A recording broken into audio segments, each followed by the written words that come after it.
Hello, everyone, and welcome back to the hearUSout podcast. This is a podcast produced by Urban Saints, and we're back. But this time we're on season 2.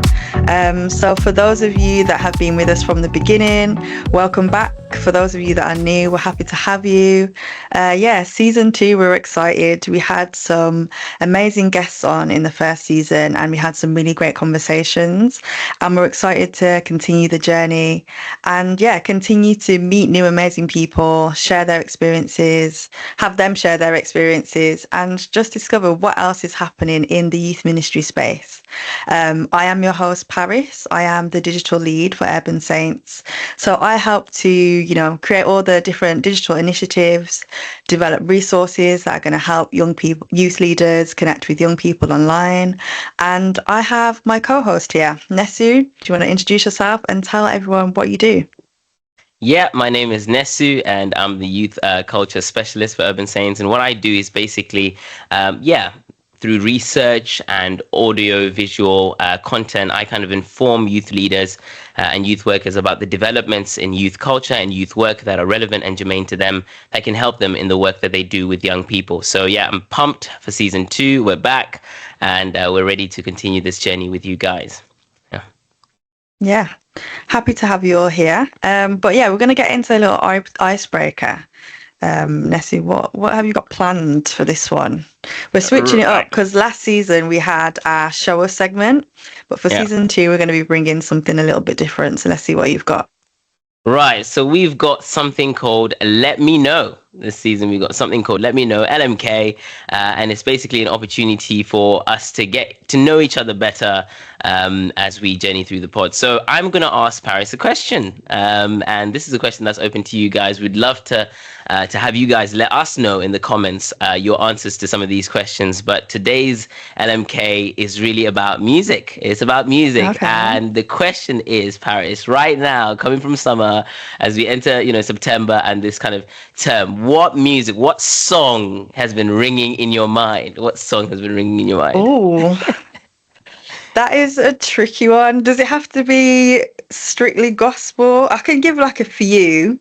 Yeah, anything. Can I do that? Anything. Yeah. All right, let me pull up Spotify okay. And see what we've got going on here.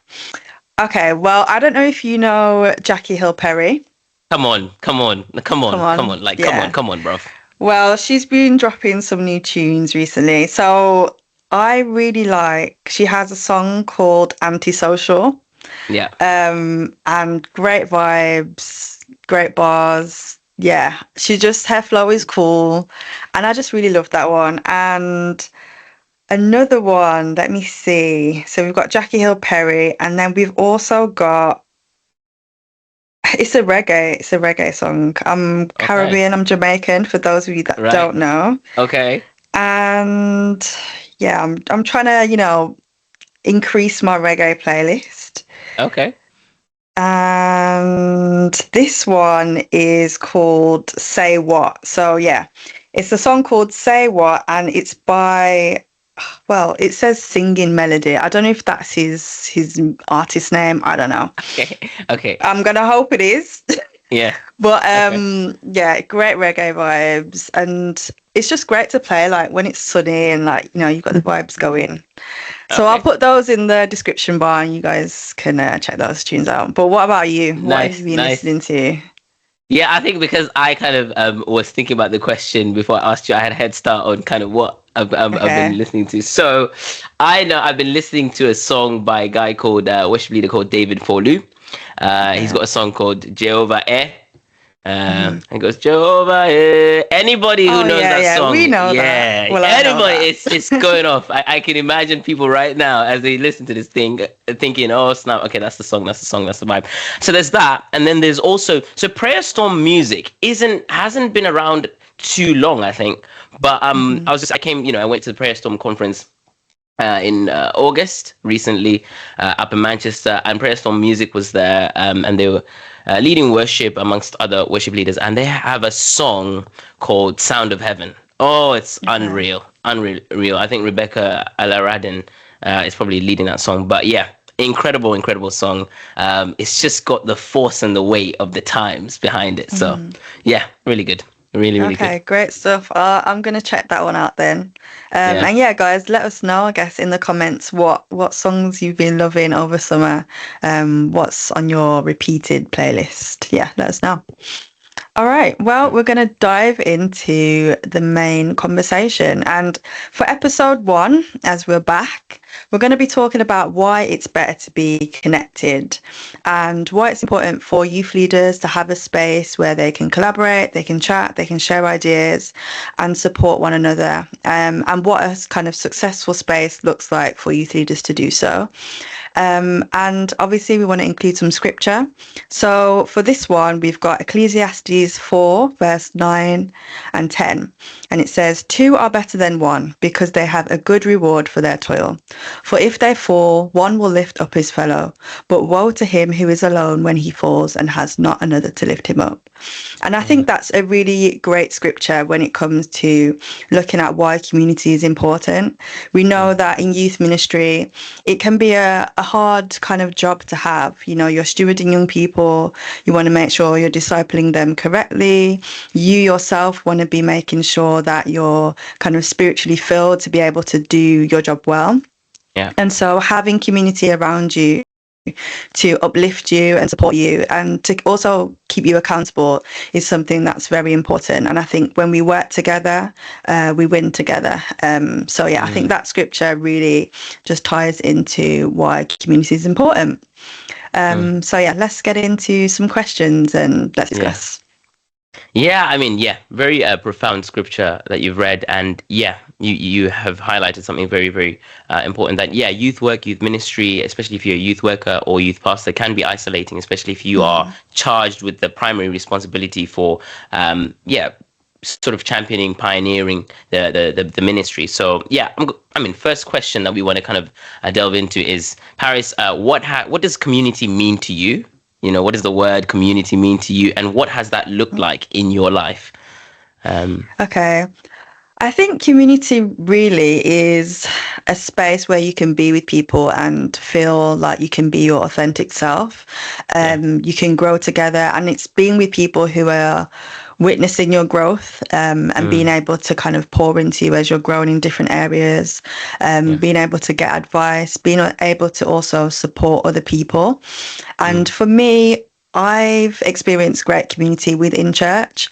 I'm fortunate that I've had quite a really positive church experience. I understand that that's not the case for all people, but for my own personal experience, growing up as a young person into adulthood, I had quite a strong church community, especially with my relationship with youth leaders, and just having that continued support, I think, has been really impactful and something that even to this day, I'm still connected with people from that community, from my youth. So it's definitely something where it can be a lifelong thing, or you meet others and form new communities as you grow up.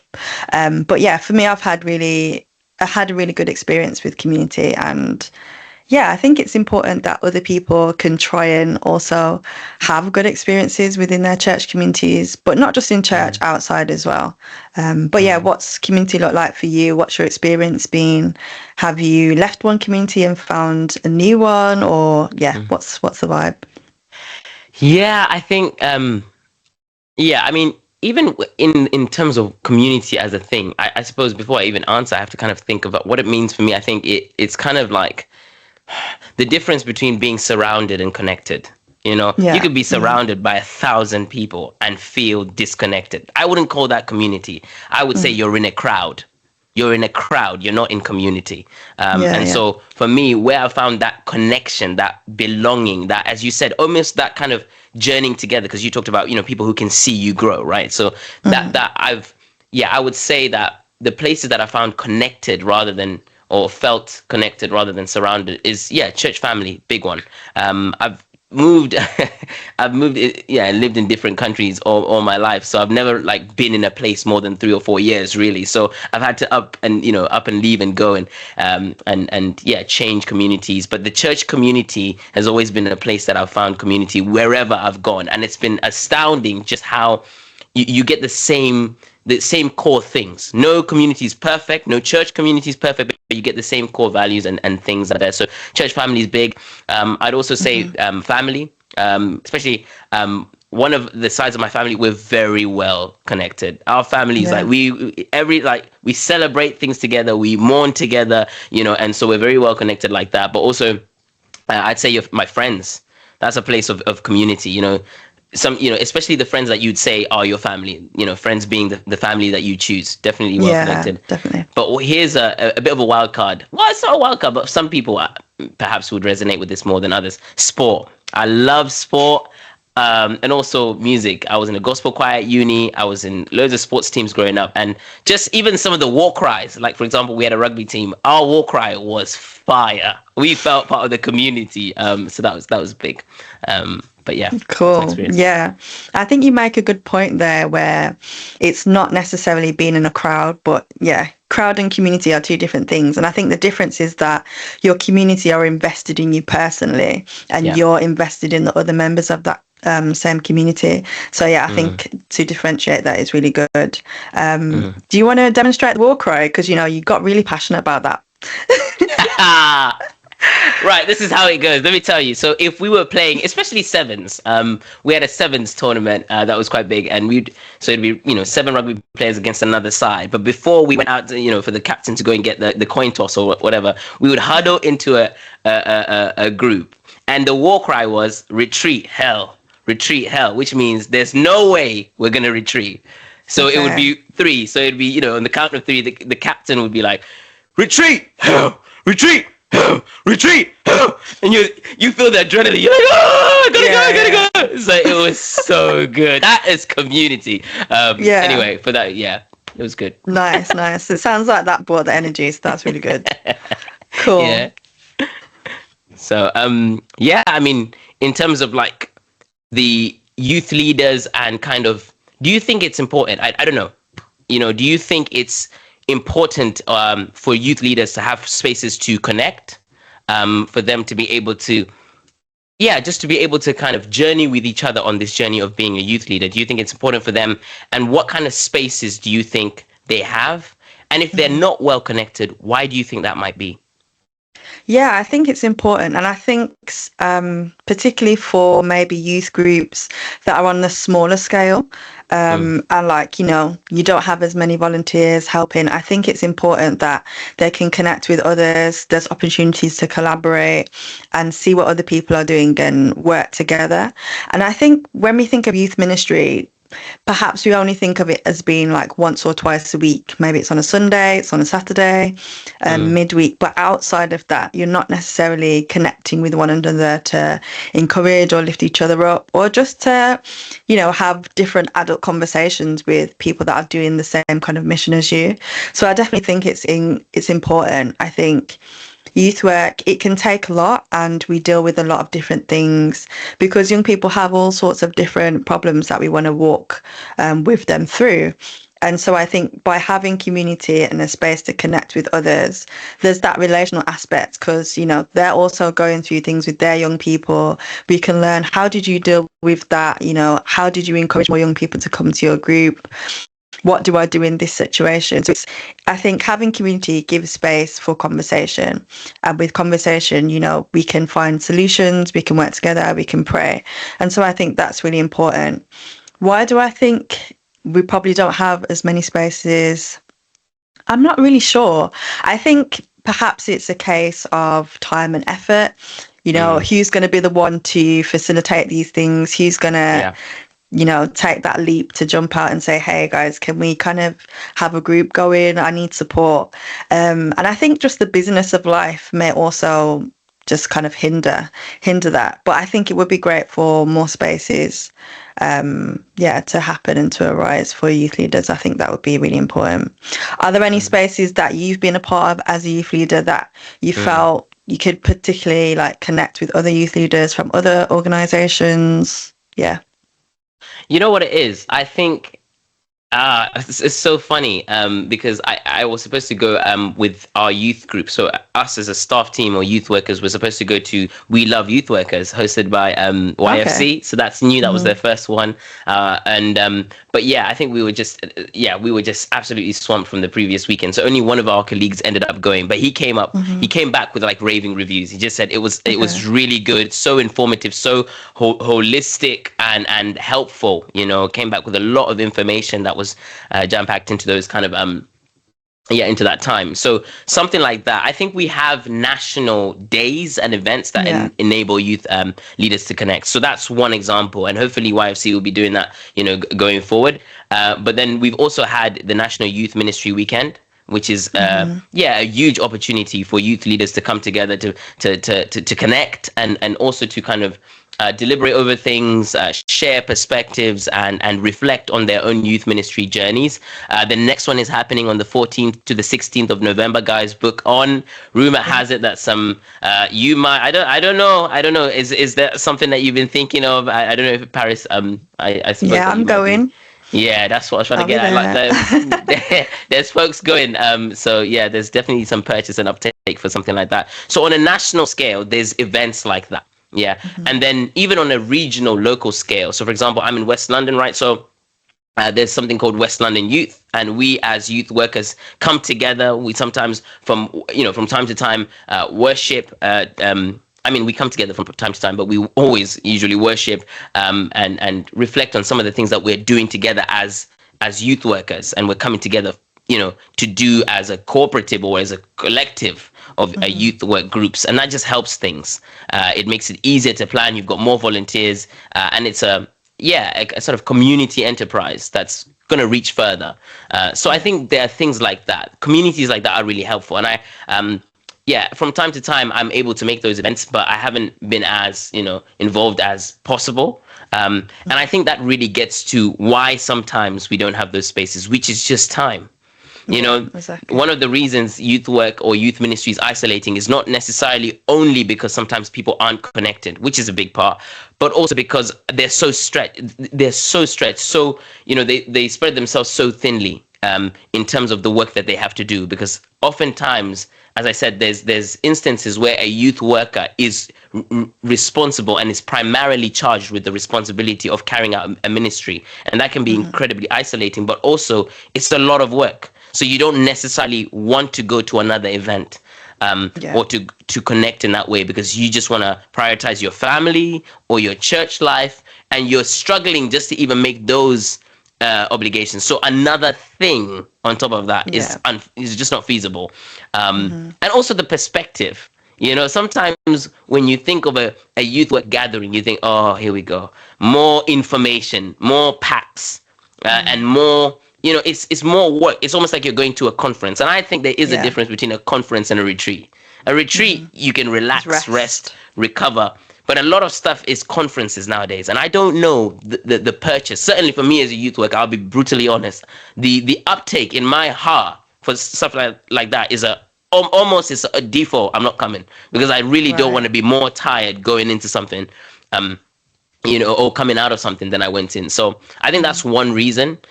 But there is stuff there, and I think we're getting better as a youth ministry nationally at realizing that we need those spaces. But that's just my perspective. Yeah. Yeah, that's interesting. Kind of how you talk about what it's like for conferences and to attend those in comparison to maybe a retreat.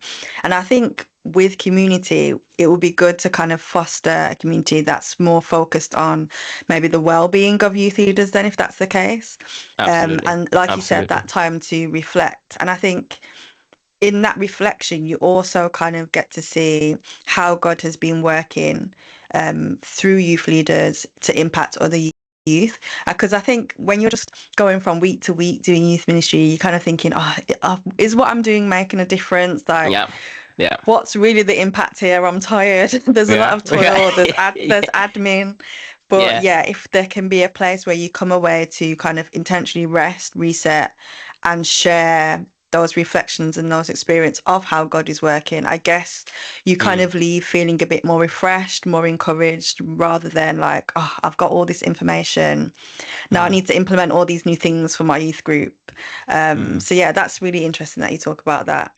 But with connecting then, we've managed to connect with some great people in season 1 of the podcast. We've had some great guests on. What's it been like for you to be able to have conversations with people from other organizations, to connect with them, to hear about what they're doing? Is there anything that's kind of stood out for you? Something that you've learned from a guest in particular? Yeah, can you share that with us? Yeah, I think to establish at the very sort of inception of even answering this kind of question is, it's so important for youth workers and youth ministries to connect with other ministries or youth workers in the same mission or on the same mission. I think we, as I've been saying, certainly we're so passionate about partnership and cooperation just because it's practical. It's practical. Yeah.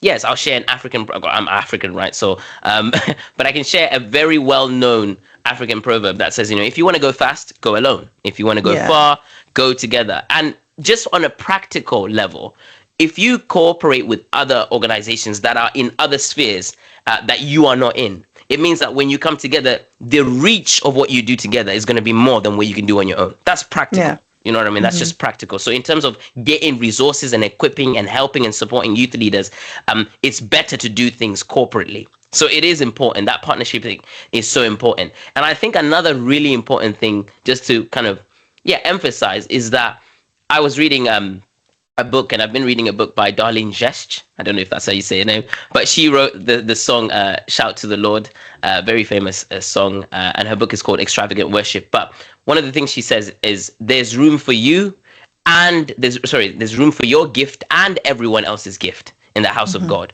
which means if you're a youth ministry and you're called into a sphere and you're doing what God has called you to do, you are going to be consolidated, established without being undermined or feeling threatened in that space, because you were made to do that. There's no competition. So we're not competing with each other. We're only complementing each other. So that's why we think partnership is so important.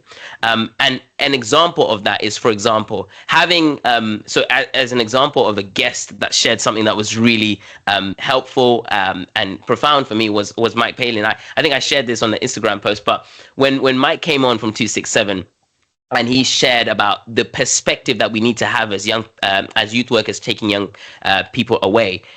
When he shared about the fact that, for example, when we're going on camp, right, there's a temptation for us to think we need all the bells and the whistles. We need everything, the glitz and the glam and everything, that really sparkles and attracts them. And when he says that, okay, there's that temptation, but the reality is it's the simple things that make the difference. What you need is a time away. And what you need is to focus on the more important things than the glitz and the glam, the connection, the time outside of your normal routine. So it was the fact that he shared that just before we went with our youth group to Satellites. And I just had that ringing in my mind. Prioritize the things that are important, not the things that are so fleeting and external, but prioritize the things that mean something to young people, the connection, their friendships. Those things are not so much about the resources and the activities. Of course, those are important, but it's important to kind of focus on the things that really matter to them. So that was really profound for me. And I think that's an example of what it can look like to have healthy connection. But for you, is there anything, has a guest shared anything? What do you think about, partnership, connection? Yeah. Well, just going back to the point that you mentioned, I think what stood out to me is when you were saying, like, there should be, like, no threat in youth ministry. When it comes to Christian ministries, I think the beauty of it is that because we're all working for the same mission, it's not really about ourselves as individuals. It's about, working for the kingdom and changing people's lives and getting them to know Jesus. So I think that's where we can form great connections, where there shouldn't be any kind of competition or threat, because we're working together to accomplish what we've been called to do. So I think that's something that should be encouraging. Like, we can collaborate and it should be easy, it should be fun, and it should be rewarding, because, as the scripture says, they have a good reward for their toil when you work together. So that, And I think in line with that, I think something that a guest said was Freedom, where he was talking about, using your giftings to help you in youth ministry. I think when you automatically draw from a place where you're passionate about something, maybe it comes a bit more naturally to you, and you can use that in line with what you're doing in youth ministry. I think, yeah, that stands out to me, because I think sometimes people might think, oh, I can't get involved in this because I don't know how, that's not kind of my forte. But if you can bring what you're good at, bring your gifts, bring your skills, and kind of merge those together, and then other people do the same, and then you all work together, I think that just kind of strengthens the work that you're doing and the output that you have, because we're all good at different things, and if we can plug into those different areas and attract young people through those different things, then I think it kind of makes light work, and it makes things more fun. And fun is important when you're doing ministry as well. But yeah, so we've covered quite a few things, and I think what stood out to me is that youth leaders need a focus on well-being, as well as all the resources. They need opportunities to connect, to rest, and to reflect, and to also create community in a way that's easy for people, that doesn't take too much time. Like you said, we have other responsibilities, families, other jobs, taking times for ourselves. So I think providing community in a way that doesn't feel like it requires too much effort, and that is easy, is something that's important. And with that being said, Urban Saints, we've launched a new thing, and it's called Youth Leaders Connect. And this is a Facebook group, and Facebook, very easy, social media, we're all on our phones anyway. You don't have to necessarily go anywhere to connect with this group. It's just online. And that's where we want to start for now. Hopefully in future, we can expand having things in person, retreats and things like that. But for now, we want to invite you to connect with Youth Leaders Connect. This is a space for you to ask questions pertaining to youth ministry. Maybe there's something that you're struggling with in your group sessions and you want to find out how other people have kind of tackled the problem. You want suggestions for resources, things that you can use to help engage young people. We're going to be sharing different resources that you can plug into. And we want other people to also share things that have been helpful for them as they do youth ministry. We want it to be a really open space. We really want to foster community conversations, and we want to encourage people to ask the questions that they need to, and also feel like they can pour into other people by giving advice, offering encouragement. So yeah, this is a new kind of initiative that we're running, and we just want to invite as many of you as possible to join, to feel like it's a place where, like we've talked about, you can communicate with others and feel welcomed and supported in what you're doing. So Nesu, have you joined? Have you joined the group? You know what? Here's the thing. The way my Facebook is set up. No. That's definitely something that I'm going to be joining. Yeah, it'll be great to be part of it, and see the developments and to see that, people just pouring in ideas and really functioning like a community. So that'll be great. We want to pour into you, and we want to give you the opportunity to pour into other people as well. We're all on the same mission. We want to see young people discipled for Jesus. So let's help each other to do that through this group. It's a starting point. Yeah, well, awesome. We've had a conversation. We've chatted about various things, and I think we have really highlighted the significance of being well connected and in community as a youth worker, a youth work practitioner, or someone who interacts and works with young people. And we'd like to invite you to continue to walk with us on this journey of the podcast, the hearUSout podcast. Once again, you can find us on Apple Podcasts. You can find us on Spotify, where you can just type in hearUSout podcast and you can follow there. But you can also follow us on YouTube, yes, and that's when you can make the comments. We want to see you guys. We'd like to invite you guys to just put your comments in. If you disagree with something, let us know. If you agree, let us know. Let us know about some of the, answer some of the questions that we're asking in the Let Me Know segment. So we just want to continue to work with you guys. Like, comment, share, subscribe.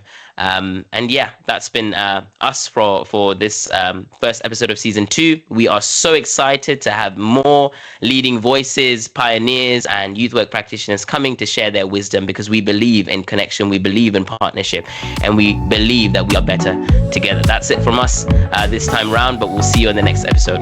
Bye. Bye, guys.